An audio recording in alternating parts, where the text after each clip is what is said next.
আপনার সাথে কি কখনো এরকমটা হয়েছে যে আপনি যখন আপনার বন্ধুদের সঙ্গে থাকেন, তাদের সঙ্গে ঘোরেন, তাদের সঙ্গে মজা করেন, কিন্তু আপনি যখন বাড়িতে একা থাকেন তখন আপনি চিন্তা করেন যে আপনি কি করছেন, কতদিনই বা আপনি এরকমভাবে বাঁচবেন? আর তারপর ২-৪ দিন সময় নিয়ে যদি আপনি নিজেকে বদলানোর চেষ্টাও করেন, ঠিক তখনই আপনার বন্ধুর ফোন এসে যায়। আপনি তাকে নাও বলতে পারেন না। আর এখানেই একটা ইন্টারেস্টিং জিনিস হয়ে যায়। নিজের ফ্রেন্ড গ্রুপে ফিরে যাওয়ার পর আপনাকে আবার সেই মানুষটাই হতে হয় যেটা আপনি একদমই হতে চান না। কারণ আপনার বন্ধু আপনার পরিবর্তন দেখতে চায় না। আর না আপনি চান যে আপনার বন্ধু আপনাকে বলুক, ভাই তুই তো অনেক বদলে গেছিস। আর এরকমভাবেই আপনার বন্ধুদের গ্রুপ আপনার গ্রোথেরই শত্রু হয়ে যায়। এ তো হলো একটা কথা। এছাড়া আরও কয়েকটা জিনিস আছে, সেগুলো যদি আপনার সাথে হয় তাহলে আপনাকে আপনার বন্ধুদের গ্রুপ যত তাড়াতাড়ি সম্ভব ছাড়তে হবে। পয়েন্ট নাম্বার 1, আপনার বন্ধুদের গ্রুপের মধ্যে সবসময় সেক্স নিয়েই কথাবার্তা হয়। এবার সেই কথা শুরু যেখান থেকেই হোক না কেন, কিন্তু ঘুরে ফিরে সেখানেই আসে। হয় সেক্স নিয়ে, নয়তো কোনো মেয়েকে নিয়ে আলোচনা হয়। এই মেয়েটা এমন, সেই মেয়েটা তেমন। আর যখনই এরকম কথাবার্তা শুরু হয়ে যায় তখন সকলেই ইন্টারেস্ট নিতে শুরু করে। সবাই এই আলোচনার মধ্যে ইনভলভ হয়ে পড়ে। আপনি কি জানেন কেন এরকমটা হয়? কারণ আমাদের ভিতর একটা জানোয়ার বসে আছে, যে চায় সবসময় যেন এই সমস্ত ব্যাপার নিয়েই আলোচনা হোক। আমরা সকলেই জানি এই সমস্ত কথাবার্তা সমাজে সচেতনতা ছড়ানোর উদ্দেশ্যে করছি না। এই সমস্ত কথাবার্তা বলে আমরা আনন্দ নিই।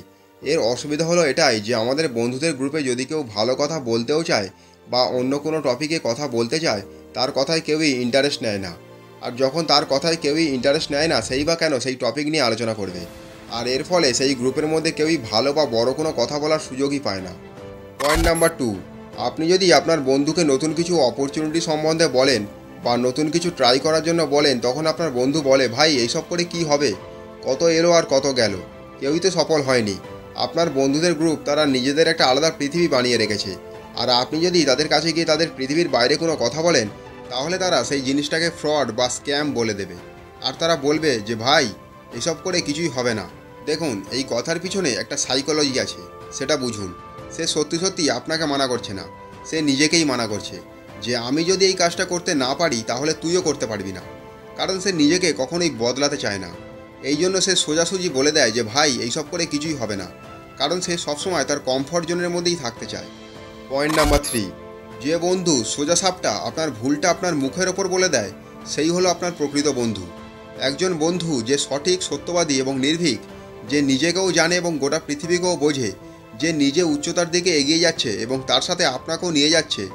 যদি তার সাথে আপনাকে খালি পেটেও থাকতে হয় তাহলে থেকে যান, কিন্তু সেই মানুষের সাথে কখনোই থাকবেন না যে আপনাকে মন্ডা মিঠাই তো খাওয়াবে কিন্তু আপনাকে নিচে নামাবে। পয়েন্ট নাম্বার 4, এমন বন্ধু যারা শুধুমাত্র মজা করতে চায়, তাও আবার আসল মজা নয়, শুধুমাত্র সস্তার মজা। এরকম অনেক বন্ধুই থাকে যারা বলে, ভাই চল আজকে একটু পাবজি খেলা যাক, ভাই চল আজকে একটু বাইরে খেতে যাওয়া হোক, ভাই চল আজকে একটু সিগারেট খাওয়া হোক, ভাই চল আজকে একটু পর্ন দেখা হোক। এ সবই হলো একটা সস্তার মজা। এগুলো করার ফলে আমাদের জীবন যেমন খারাপ তেমনই থাকে, কোনো পরিবর্তনই হয় না। আমাদের ভিতরে যেই দুঃখ থাকে সেই দুঃখটা থেকেই যায়। এই ধরনের বন্ধুরা সস্তার মজা নেওয়ার জন্য সবসময় তৈরি থাকে, কিন্তু এরা জীবনে আসল মজা নেওয়ার জন্য কখনোই তৈরি থাকে না। এই ধরনের বন্ধুরা কখনোই আপনাকে বলবে না, ভাই চল একসাথে জিম জয়েন করি, ভাই চল নতুন কিছু স্কিল শেখা যাক যা থেকে টাকা ইনকাম করা যায়, ভাই চল আগামী 6 মাসের মধ্যে আমাদের সমস্ত বাজে অভ্যাস ছেড়ে দেব। 4-5 জন বন্ধু যখন একসাথে মিলিত হয় তখন তাদের মাথায় এই ধরনের চিন্তাভাবনা কখনোই আসে না। একবার ভেবে দেখুন, যেখানে আমাদের একটা বন্ধুদের গ্রুপ, সেখানে সেক্স ছাড়া আর অন্য কিছু কথাই হয় না।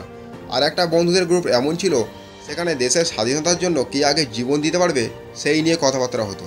সেই সমস্ত লোকেরা আমাদের থেকে আলাদা ছিল না, তারাও আমাদের মতো 18-19 বছরের যুবকই ছিল, কিন্তু তাদের মাইন্ডসেটটা দেখুন। পয়েন্ট নাম্বার 5, একা থাকবেন কিন্তু সেই বন্ধুদের সাথে কখনোই থাকবেন না যারা বলে, ভাই বরবাদ হলে একসাথে হব, যদি ফেল হই তাহলে একসাথে হব, না নিজে কিছু করব না অপরকে করতে দেব। এই ধরনের বন্ধুদের থেকে 100 হাত দূরে থাকুন, কারণ নিচে নামতে কেউই চায় না। এই ধরনের বন্ধুরা সবথেকে প্রথমে বিপদের সময় আপনার হাত ছেড়ে দেবে।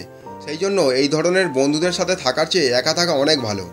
এই জন্য ভুলভাল মেলামেশা থেকে দূরে থাকুন আর নিজের জীবনের একটা পারপাস তৈরি করুন। কিছুদিনের জন্য আপনি গোটা পৃথিবী থেকে আলাদা হয়ে যান আর কাজের মধ্যে নিজেকে ডুবিয়ে দিন।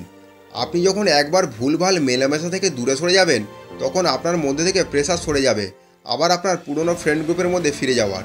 আর তখনই আপনি স্বাধীনতা পাবেন নিজেকে বদলানোর।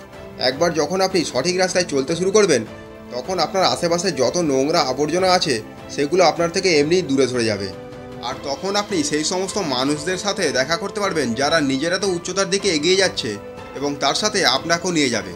যেতে যেতে শুধু একটা কথাই বলবো, ভাই তাদের সাথেই বন্ধুত্ব করো যারা সত্যিই তোমার বন্ধু হওয়ার যোগ্য।